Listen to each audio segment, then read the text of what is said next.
खीर नहीं खाएगी, ना ही हमसे बात करेगी। है वो आज वही पत्थर की प्रतिमाएं जो उस समय थी, मगर क्या हो गया, हमारे भाव नहीं है वैसे। तो अगर पत्थर में भगवान होता और भगवान जो बन जाता है पत्थर, उसके पास जाते हैं, अपनी भावनाओं को कहते हैं। सच पूछिए तो भगवान पत्थर में होता तो भगवान के सामने खड़े होकर आंखें नहीं बंद हो जाती।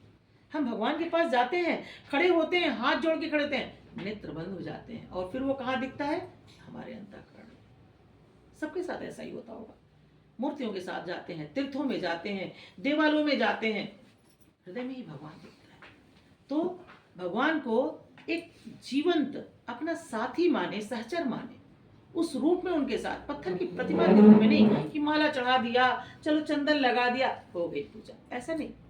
इतनी अंधी भक्ति है लोगों की कि भगवान के मुंह में बर्फीली चिपकाते हैं, चींटियां घुसती रहती हैं, सिंदूर से लीप करके पूरा स्वरूप बिगाड़ देते हैं मूर्तियों की, है ना। ये क्या है, ये अंधकार युग जो पीछे काल चला गया ना, मुगलों के गुलाम हम थे, अंग्रेजों के गुलाम हम थे, हमारी भारत में शिक्षा की व्यवस्था गड़बड़ा गई, हमारी माताओं बहनों, हमारे घरों में शिक्षा का अभाव हो गया, लोगों के पास ज्ञान का आलोक नहीं पहुंचा। इस कारण से ये बीच की जो पीढ़ी गई अंग्रेजों के मुगलों के जमाने में, तो बहुत सारी चीजें हमारे भारतीय संस्कृति को भूल गए, उन्होंने छीन भी लिया एक तरह से। आपको पता है ना स्वतंत्रता संग्राम में लड़ने वालों को कि जो पंडित पुजारी थे उनके जनेऊ उतार के जलाए गए, तो 36 मन जनेऊ जलाए गए थे।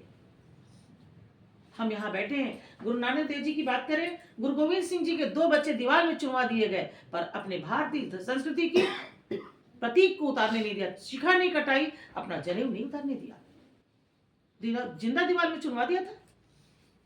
मगर उन्होंने अपनी भारतीय संस्कृति छोड़ने के लिए, कितने छोटे बच्चे थे, नन्हे से मासूम से, हैं 10-12 साल के बच्चों में कितनी बुद्धि होती है।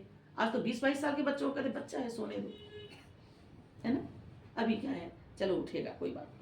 हम अन्य धर्मों को थोड़ा सा देख लें मुड़ करके। हमारे जो मुस्लिम धर्म है, इस्लाम धर्म,